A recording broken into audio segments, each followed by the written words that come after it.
Ladies and gentlemen, welcome back to the channel, and these are flying in thick and fast, aren't they? Another match preview right off the back of the win last night against St Mirren. Another 3 points on the table despite a shaky performance from Celtic. But we move on.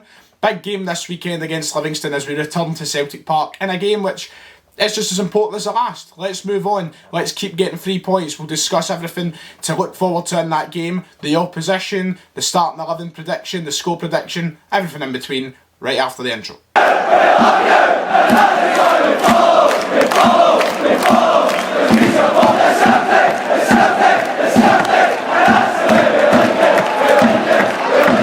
Right then, as I said before the intro of the video, St Mirren last night, let's quickly go over that now. If you want my full breakdown of last night's game, my full reaction, make sure to head over and check the 3 things we learned video uploaded last night. It was quite a late one. Of course, the game never finished till around 10 o'clock, so the video was up around 11. If you haven't seen it and you want to see it, it'll be on an info card up in the top corner.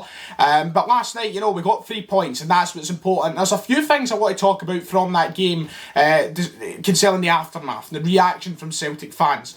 Firstly, the performance, of course, wasn't great. We were playing against a St Mirren side who Jim Goodwin have extremely well organised this season. Defensively, they look solid. For a team who were right down the bottom last year for the majority of the season, looking like a relegation candidate, the way they've started this season suggests that they will be a bit higher this year and a better side. They've made some good additions and they took the lead very early on. They made it difficult for Celtic. We got ourselves back into it in the second half, as boring as it was. Ultimately, we got the 3 points. We had good performances from the like of Duffy again, but then it was still a bit to be desired defensively. And we touched on that, the 3 things we learned. Defensively, we've got a long way to come. We're far from perfect. And that is despite the addition of Shane Duffy.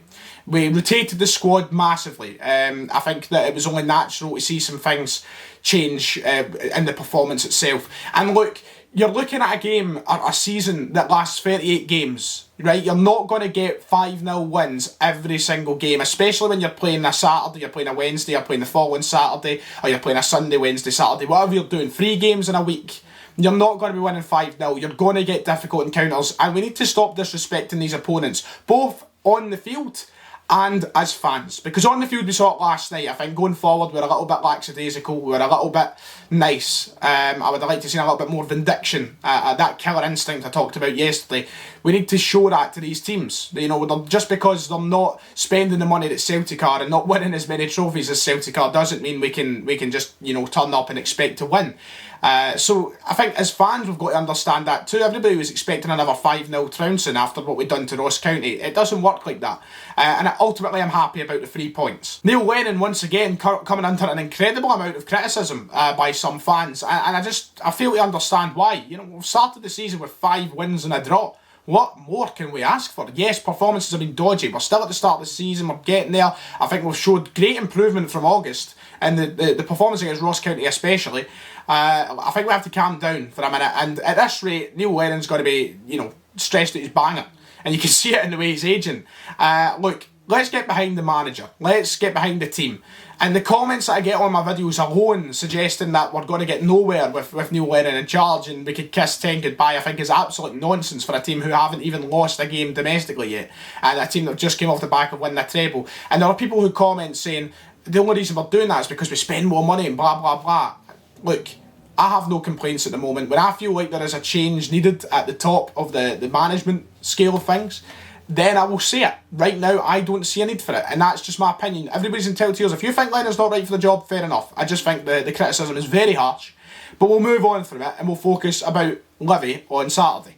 Celtic Park, of course, means we're on our own pitch. We're not playing against Livingston at the Tony Macaroni. They've already took points off Rangers this year. Of course, I hate playing on those plastic parks. And last year, Livy showed how difficult it can be for the top teams to head to their ground. So I'm glad we're at Celtic Park. For me, that means goals. I think we need to return to playing our best 11. That 11 that we've seen play against Ross County and replicate the result there. Now, yes, I may be contradicting myself saying we shouldn't be expecting 5-0 wins every single game. I'm not saying that, but I want us to go forward with a little bit of aggression.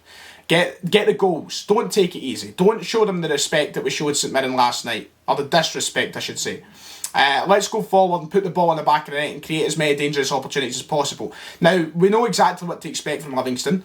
We know what to expect from every team when they come to Celtic Park. Two lines of five defending Celtic, from stopping us from getting to the box. That is just ultimately what it is. And that's why I've always not done these previews. Like, I've had this channel now 4 years, and I've never ever until this season done a match preview for every single game. And that's because every team comes to Celtic Park, and even when we go away from home, and sits with 10 men behind the ball. Very rarely, and I respect it when they do it, but very rarely do we see teams come out and try to attack Celtic. If they do it early on in the game to try and get something, and then they'll go back.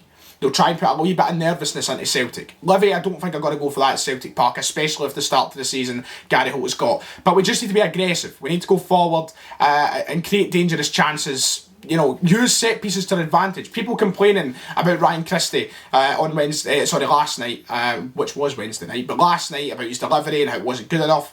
Yes, he did get an assist or two, but we need to make sure our delivery is better. Not just from set pieces, from crosses altogether. Because yes, we scored 2 headers yesterday, both from crosses, great, fantastic. There's so many chances we waste by poor delivery. If we can get that worked on in training, if we can execute our delivery as good as possible, God knows how many goals we could score into these teams. It's unbelievable the chances we waste through poor crossing. On to the opposition then, as we normally do in this part of the video. Livingston have had an absolute nightmare start to the season. Last year they were fantastic. You know, they surprised many with how good they were. More so in the first half of the season, but they solidified their place as a top 6 side in that early portion. They even beat us, if you remember, when we went to the Tony Macaroni with Lyndon Dykes, Chip and Fraser Forster. But this year it's been a polar opposite. Gary Holt is struggling, the pressure is starting to mount. They picked up a win against Ross County a couple of weeks ago. It looked to be perhaps the change for them. It looked to be the spark that would maybe get them right on course to being the team they were last year. And then Hamilton beat them at home last weekend. The Tony Macaroni watches as a side right down the bottom of the table and probably will be there for the rest of the season, beats them 2-1. Now, to me, this is pointing so much towards Celtic getting beat us something, but you've got to look at it realistically and go, we should be scoring 3-4 goals into this mob. We really should. This season that they've had defensively, they have been sluggish, they've been slow. The only positive performance I've had is against Ross County, and that's one in the first, 7 games for them.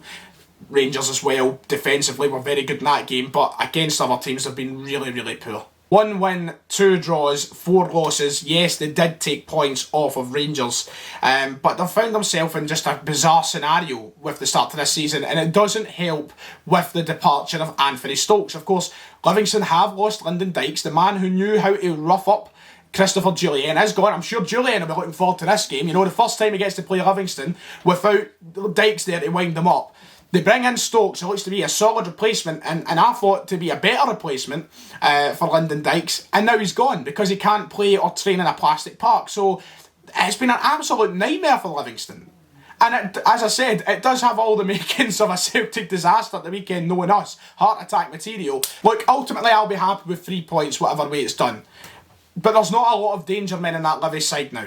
Stokes is away, as we know. Dykes is gone. They got rid of Dolly Menga, which I was surprised at, despite he didn't really play at Livy last season. I feel like, and obviously they lost Stevie Lawless as well on the left-hand side. It's a different Livy side we're looking at now. They brought in Forrest, good signing there, but he's not really done much to start of this season. I feel like the attacking threats that they had are now gone. Yes, they've got Sibbald in the middle, and they've got big Marvin Bartley, who's a tough player. He's been good against Celtic too, but really for Celtic the problem will be breaking them down. I don't feel like going forward Livy can do much damage to us. And I don't want to say that and then there's a clip of me saying that at the weekend with Livingston scoring a goal to beat us, but going forward there's not as much threat as what there once was against Livingston. So I'm confident that defensively we should be good enough to keep a clean sheet. It's just all about breaking the team, moving forward and getting the goals. Look, if we get one early, I'll be very happy. I think that could really set the tone for the game. But as we seen against St Mirren last night, we can concede a goal early with stupid mistakes. So let's cut out these mistakes, get a goal early, and put the pace of our game, to our game. Just for context, last season against Livingston, the first game we lost 2-0 at the Tony Macaroni previously discussed. A 4-0 win at Celtic Park, which speaks volumes for tomorrow or Saturday's game. And then a 2-2 draw was one of the final games we played before the season was called to a stop, with Tom Rogic scoring a 90th minute equaliser at the Tony Macaroni again. So Livingston aren't easy, we know that, but as I've said, I don't feel like they're the same team as what we played last year. Finally, the last post of the video, let's go on to the starting 11 prediction. Who do I think will start for Celtic? Look, I think we should go for the exact lineup that played against Ross County the weekend. We did rotate last night against St Mirren. We gave people minutes. We gave Kamara a start, Abdelhamid came in. But ultimately, the team that won 5-0 against Ross County looks to be our best 11. I think that is potentially it.